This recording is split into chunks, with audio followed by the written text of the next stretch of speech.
Hey folks, my name's Kevin and it's time for a little bit more knife nerdery. Today we have an unboxing video and I'm very excited. I've been waiting for a bit and I honestly, in a way, don't know what's going to be inside here. I know what the knife is, but there's a bit of a mystery that you want me to get right to it, but there's a little bit of a backstory we need. Also, my neighbors have been intermittently making an incredible amount of noise. Honestly, sounds like chainsawing, so maybe I'll get interrupted. But, little bit of backstory. This is Tactile Knife Company. I finally got a Rockwall. That's what these things are called. But I learned right after ordering this that they were cutting off doing the individual serialization. I didn't realize that was something they were only doing for the first 750. That's kind of an odd number to cut it at. I would have expected something more like 1,000, but whatever, nice sort of round number. I didn't know they were doing that. And they announced that literally the day before I placed this order. Well, let me rephrase. They announced that they had hit 750 the day before I placed this order. But after digging in a little bit more, I think what they mean is they had officially like laser engraved the number 750 on a handle, but hadn't actually made that knife yet. It then took them 3 full weeks to mail this to me after I placed the order. So what I'm left with is, I know there's a knife in here, but I don't know if this is on that, I don't know on what side of that line it landed. Is this going to be one of the ones that's individually serialized and comes in the like micarta engraved case thing that they said? They say it's micarta. It doesn't look like micarta, but whatever. Or is it not? I have no idea. So it's either going to be one of the very last one of the numbered ones or one of the very first ones, in which case I have no idea what that packaging looks like. So we're about to find out. And because it's a Rockwall, and the Rockwall is very similar in some ways to a Waypoint, let's use a Waypoint to unbox it.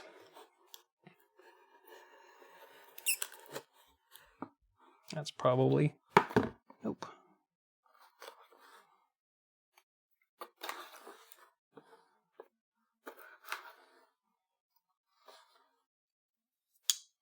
Okay, we'll leave that there.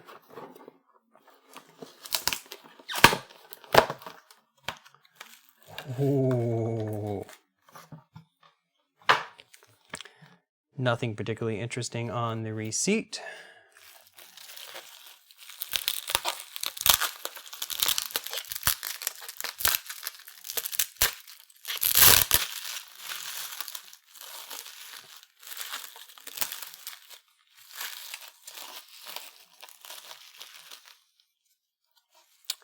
And it looks like I am. In fact, I'm quite in. I don't really understand that. I know that the number of the order, the number in the list was more than 750, and I know that because people pass, they, some people pass on buying it, which means the number you get is going to be less than the number of your order, or your number in the list. I'm rambling. But this is way lower than I expected. What is going on there? How did they hit 750 and are still mailing out 329? I don't know. But anyway, I'm excited. This is that COA card that they are doing. That is fun. I wonder how easily I can pop this up. If this doesn't pop easily, I'll probably just slice it. No, that doesn't want to go. So I think I'm going to just slice it. Come on. Wow, I'm trouble here. Riveting, right? There we are. So these are pretty cool. They do this, yeah, that's really neat. That's funny, yeah.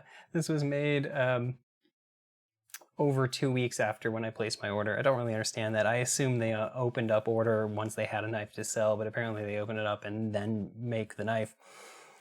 This is really cool. I love this little added touch that they have a titanium COA card and a little wax seal and everything like that. That obviously doesn't need to be on there.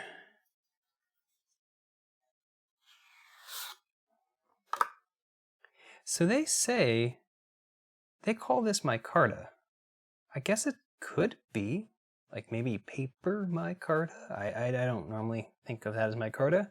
It does not look like any micarta that I've seen, but it's got that fun magnety thing.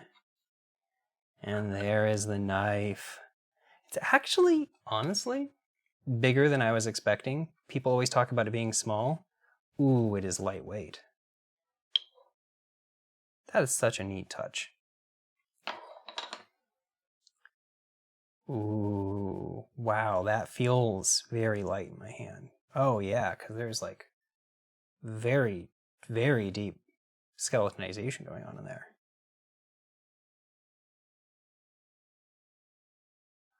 I was super curious, of course, what this texture is going to be like because, of course, I have one of their pens. Now, can I get this to focus? Maybe. I might just have to insert some close-up pictures.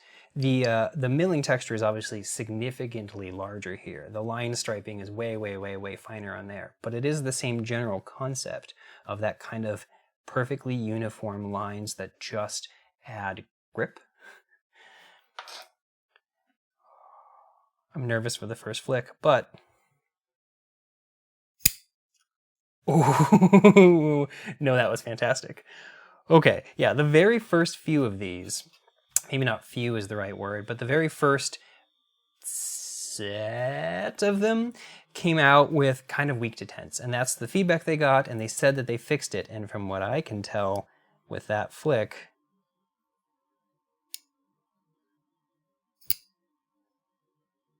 I can see how you could, this is one of those things that I could see how you could get a weak flip, but you can also get a really, really nice, snappy one. Like, how easy is it to fail it? Yeah, you can fail it. But you can also get a really great, okay, how does this feel in hand? Ooh. Yeah. No, I'm really liking the way that this translates. It is definitely grippy in a subtle but meaningful way. It's not grippy in a way that's going to like wear on you. It probably is not going to cause any kind of pocket problems, I wouldn't think, but it definitely gives you this really kind of locked in feeling. Okay. So how early is the detent ball? Pretty damn early. And I'm noticing that it's not easy to push it back over it like that. Ooh. Okay, I am liking how this fits in my hand. It's a pretty neutral grip. It's definitely a very slim knife in this regard. Okay. In so many ways, this is a smaller flipper waypoint. And I don't mean that in a literal like design theft way at all, of course not.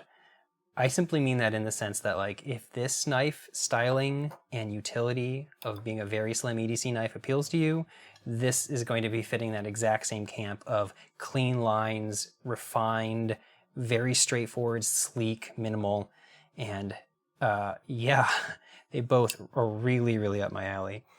Yeah, centering is on point. They switched over to a lighter font here. The engraving was physically larger, bolder font, and also just a little bit bigger.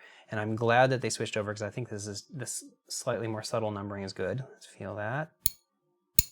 Very, very springy. I love this. So it's funny. One of the things that has made the Waypoint one of my favorite carry knives is that it just has this super, super deep, minimal, deep carry pocket clip. And it's, I always describe it as the perfect deep carry clip because, you know, recessed screw, the clip isn't recessed, it comes right up to the edge effectively, and it's super minimal. And so when it's in your pocket, you barely notice it. But they've kind of one-upped. Because again, the screw is on the inside of this knife, which means there's no opportunity for a screw there. And it is one of the wraparound kind, which means it sits as deep as you can sit, even deeper. And it also, because of the styling on it and this cutout here and everything like that, it doesn't look like a standard pocket clip on a knife anyhow. It looks a lot more like something you'd find on a fancy pen. And so that's a very... wait for that truck to pass. Anyway, it's a very minimal clip, a very discreet clip. I love this. This is one of the things I was really excited to see in person. Can I get that to focus? Hey, look at that. Oh, that means I can also do this right now. Yeah. Anyway, I love the fact that they've done this on the pivot. I assume the double Torx bit means that this is a two-tool knife. I would prefer if this were not that way. I would prefer if this were, you know, a non-free spinning pivot. But if they're going to do a pivot that I have to play with, then at least I love the fact that it has this really cool radial pattern. The jimping is my favorite kind of jimping, where it is very shallow but sharp. And what that means when you have jimping like that is that you get grip, because the sharpness provides very, very good grip, but it's so shallow that it can't push in deep, which means you can press as hard as you want on it and it doesn't hurt, it doesn't feel bad. So that's my favorite kind of jimping. I apparently have my camera in not autofocus mode, so I'm gonna have to go back and forth. Honestly, my gut reaction, I'm gonna do a full-on comparison of these two from a design perspective. What are they doing both inside and out? And a friend offered to loan me the Quiet Carry IQ. In my personal opinion, the Rockwall, stylistically and size-wise, feels like kind of a perfect middle ground between the Waypoint and the IQ. And so I am very excited to do a side-by-side comparison, but I will probably hold off anything more until then. My short gut reaction is that I am loving this. This is very snappy. This is very smooth. And yeah, not broken in at all. And this is already like very, very easy to close. I love it. I love it. I'm really, really glad I ordered one. Okay, bye for now. Okay, so I wanted to film just one little extra bit because right after I stopped filming, I started looking inside the knife just a little bit more, and I noticed something that I had to point out. Holy crap. So first of all, there's this huge pocket right here, and that would be more than vast majority of makers do in terms of internal skeletonization already. But then there's a line that runs up the side, and there's a pocket that mirrors that on the other side down here. This is massively skeletonized, but none of that is what I wanted to show. Do you see that?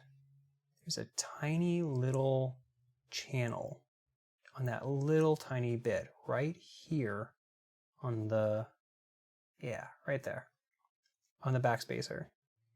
And it really, truly does, see if I can get with a little extra light, it really, truly does sit in that channel. That is crazy. I was not expecting that. That's that kind of alignment. That's something you see on like that haptic I have. Like, okay. I see what you're doing here. I'm excited.